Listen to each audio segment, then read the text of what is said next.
30 വയസ്സിൽ റിട്ടയർ ചെയ്യുക. സോഷ്യൽ മീഡിയയിലൊക്കെ ഇതൊരു വലിയ സ്വപ്നമായിട്ടാണ് എല്ലാവരും കാണിക്കുന്നത്. പക്ഷേ ഈ സ്വപ്നത്തിനു പിന്നിൽ ആരും അധികം സംസാരിക്കാത്ത ഒരു ഗണിതശാസ്ത്രപരമായ കെണിയുണ്ട്.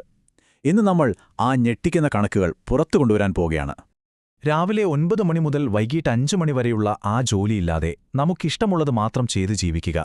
ആലോചിക്കാൻ തന്നെ എന്ത് രസമാണല്ലേ? പക്ഷേ ഇതൊരു യാഥാർത്ഥ്യമാണോ, അതോ വെറുമൊരു മരീചികയാണോ?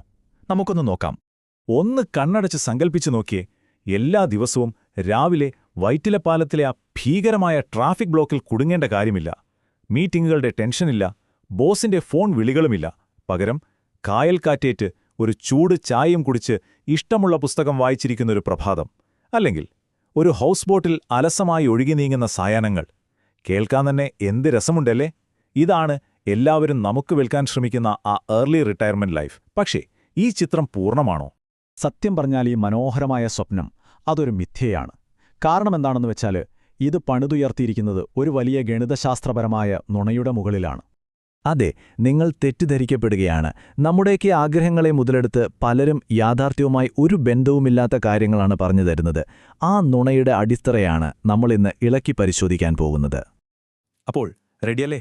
എന്താണ് ആ ഞെട്ടിക്കുന്ന കണക്കുകൾ? നമുക്ക് നേരെ കാര്യത്തിലേക്ക് കടക്കാം. നമുക്ക് ഒരു ഉദാഹരണം വെച്ച് തന്നെ തുടങ്ങാം. കൊച്ചിയിൽ താമസിക്കുന്ന ഒരു 20 വയസ്സുകാരൻ അല്ലെങ്കിൽ വയസ്സുകാരിയാണെന്ന് വെക്കുക. ലക്ഷ്യം 30 വയസ്സിൽ റിട്ടയർ ചെയ്യണം. കയ്യിൽ തുടങ്ങാനായ 1 ലക്ഷം രൂപയുണ്ട്. മാസം 10,000 രൂപയുടെ ഒരു SIP തുടങ്ങി. എല്ലാ വർഷവും ആ SIP തുക ഒരു 10% വെച്ച് കൂട്ടാനും തീരുമാനിക്കുന്നു. മാർക്കറ്റിൽ നിന്നൊരു 15% വാർഷിക റിട്ടേണും പ്രതീക്ഷിക്കുന്നു. പിന്നെ 30 വയസ്സാവുമ്പോഴേക്കും മാസം ഒരു 1.5 ലക്ഷം രൂപ ചിലവിനായി വേണ്ടിവരുമെന്നും കണക്കുകൂട്ടുന്നു. ഇതെല്ലാം കേൾക്കുമ്പോൾ വളരെ റിയലിസ്റ്റിക്കായിട്ട് തോന്നുന്നുണ്ടല്ലേ? അപ്പോ എന്റെ ചോദ്യം ഇതാണ്. ഇത്രയും ചിട്ടയായിട്ട് ഒരു മാസം പോലും മുടങ്ങാതെ അടുത്ത 10 വർഷത്തേക്ക് ഈ നിക്ഷേപം തുടർന്നാൽ നിങ്ങളുടെ 30ാമത്തെ വയസ്സിൽ കയ്യിൽ ആകെ എത്ര രൂപയുണ്ടാകും? ഒന്ന് ഊഹിക്കാമോ? എന്തായാലും ഒരു വലിയ തുകയായിരിക്കുമല്ലേ? മനസ്സിലൊന്ന് കൂട്ടിനോക്കിയേ. നിങ്ങളുടെ കയ്യിലുണ്ടാവുക ഏകദേശം 70 ലക്ഷം രൂപയാണ്.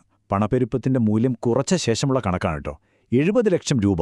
കൊള്ളാം, ഇതൊരു മോശം തുകയല്ല. 10 വർഷം കൊണ്ട് ഇത്രയും സമ്പാദിക്കാൻ കഴിഞ്ഞെങ്കിൽ അത് തീർച്ചയായും വലിയൊരു നേട്ടം തന്നെയാണ്. പക്ഷേ ഇവിടെയാണ് കഥയിലെ യഥാർത്ഥ ട്വിസ്റ്റ് വരാൻ പോകുന്നത്. ഈ 70 ലക്ഷം മതിയോ നിങ്ങൾക്ക് ജീവിതകാലം മുഴുവൻ സമാധാനമായി ജീവിക്കാൻ? ഈ 70 ലക്ഷം രൂപ കൊണ്ട് മാത്രം കാര്യമില്ല. യഥാർത്ഥ പ്രശ്നം തുടങ്ങുന്നത് ഇപ്പോഴാണ്. ചോദ്യം വളരെ ലളിതമാണ്. നിങ്ങളുടെ കയ്യിലുള്ള ഈ 70 ലക്ഷം രൂപയിൽ നിന്ന് നിങ്ങളുടെ ബാക്കിയുള്ള ജീവിതകാലം മുഴുവൻ, അതായത് അടുത്ത ഒരു 50-60 വർഷത്തേക്ക് എല്ലാ മാസവും 1.5 ലക്ഷം രൂപ വീണ്ടും ചിലവിനായി ലഭിക്കണമെങ്കിൽ നിങ്ങളുടെ നിക്ഷേപത്തിൽ നിന്ന് ഓരോ വർഷവും എത്ര ശതമാനം റിട്ടേൺ ഉണ്ടാകണം? ഓർക്കണം, ഈ 1.5 ലക്ഷം എന്ന ചെലവ് ഓരോ വർഷവും പണപ്പെരുപ്പമനുസരിച്ച് കൂടിക്കൊണ്ടേയിരിക്കൂ.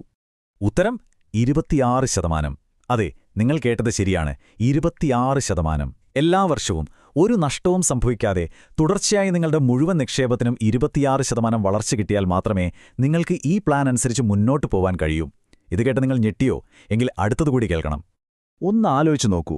വാറൻ ബഫറ്റിനെ പോലുള്ള ലോകത്തിലെ ഏറ്റവും വലിയ നിക്ഷേപകർക്ക് പോലും തുടർച്ചയായി 50 വർഷത്തേക്ക് ഒരു 20-22% റിട്ടേൺ ഉണ്ടാക്കാനേ സാധിച്ചിട്ടുള്ളൂ.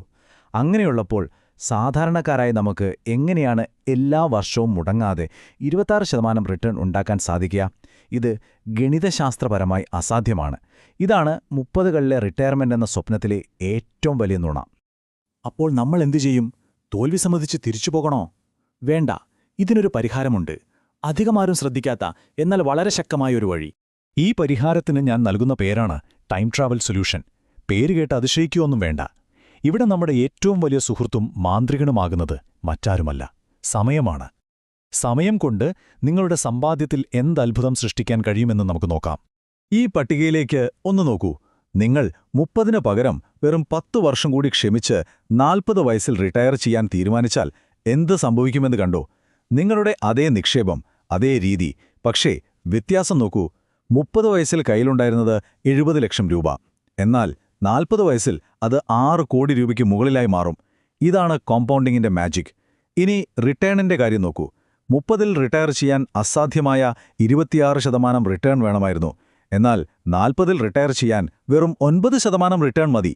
ഇത് ഏതൊരു നല്ല മ്യൂച്വൽ ഫണ്ടിൽ നിന്നും ലഭിക്കാവുന്ന തികച്ചും സാധ്യമായ ഒന്നാണ്. ഇതിൽ നിന്ന് നമ്മൾ പഠിക്കേണ്ട ഏറ്റവും പ്രധാനപ്പെട്ട പാഠം ഇതാണ്. നിങ്ങൾ ഒരു മാസം എത്ര ലക്ഷം രൂപ നിക്ഷേപിക്കുന്നു എന്നതിനേക്കാൾ പ്രധാനം നിങ്ങൾ എത്ര കാലം ക്ഷമയോടെ ആ നിക്ഷേപം തുടരുന്നു എന്നതാണ്. സമയം, അതാണ് നിങ്ങളുടെ ഏറ്റവും വലിയ ആയുധം. അതിനെ ഒരിക്കലും വില കുറച്ച് കാണരുത്. ശരി, ഇപ്പോൾ നിങ്ങൾക്ക് പ്രശ്നവും അതിന്റെ ഏറ്റവും മികച്ച പരിഹാരവും മനസ്സിലായി. ഇനി എങ്ങനെ നമുക്ക് സ്വന്തമായി യാഥാർത്ഥ്യബോധത്തോടെയുള്ള ഒരു റിട്ടയർമെന്റ് പ്ലാൻ ഉണ്ടാക്കാമെന്ന് നോക്കാം. ഇതിന്റെ നിയന്ത്രണം പൂർണ്ണമായും നിങ്ങളുടെ കയ്യിലാണ്. നിങ്ങളുടെ സാമ്പത്തിക ഭാവി പൂർണ്ണമായും നിങ്ങളുടെ കയ്യിലാണ്. നിങ്ങൾക്ക് നിയന്ത്രിക്കാൻ കഴിയുന്ന 3 പ്രധാനപ്പെട്ട ലിവറുകളുണ്ട്. 1. നിങ്ങളുടെ പ്രാരംഭ നിക്ഷേപം. 2. നിങ്ങളുടെ പ്രതിമാസ SIP. പിന്നെ 3-മത്തത് ഓരോ വർഷവും അതിൽ വരുത്തുന്ന വർധനവ്. ഈ 3 എണ്ണം ബുദ്ധിപരമായി ക്രമീകരിച്ചാൽ നമുക്ക് അത്ഭുതങ്ങൾ സൃഷ്ടിക്കാം. ഇനി ഞാൻ നിങ്ങൾക്കൊരു മാന്ത്രിക വിദ്യ കാണിച്ചു തരാം. നമ്മൾ നേരത്തെ കണ്ട 40 വയസ്സിലെ റിട്ടയർമെന്റ് പ്ലാൻ ഓർമ്മയില്ലേ? അതിൽ നമുക്ക് വളരെ ചെറിയ 2 മാറ്റങ്ങൾ വരുത്താം. മാസ SIP 10,000 രൂപയിൽ നിന്ന് 15,000 രൂപയായി ഉയർത്തുക.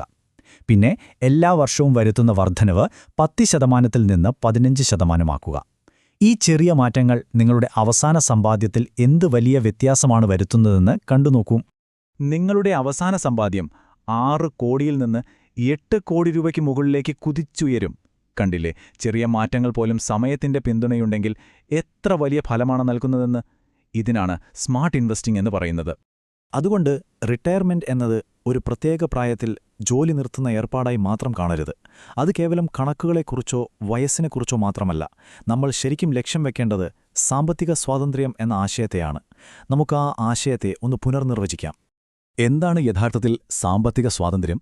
പണത്തിനു വേണ്ടി മാത്രം ജോലി ചെയ്യേണ്ടി വരുന്ന അവസ്ഥ ഇല്ലാതാവുന്ന ഒരു പോയിന്റാണിത്. അതിനുശേഷം നിങ്ങൾ ജോലി ചെയ്യുന്നത് നിങ്ങൾക്ക് അതിയായി ഇഷ്ടമുള്ളതുകൊണ്ട് മാത്രമായിരിക്കും. അതൊരാവശ്യകതയല്ല, മറിച്ച് നിങ്ങളുടെ സ്വന്തം തിരഞ്ഞെടുപ്പാണ്. ആ ഒരു സ്വാതന്ത്ര്യമാണ് നമ്മൾ ഓരോരുത്തരും ലക്ഷ്യം വെക്കേണ്ടത്.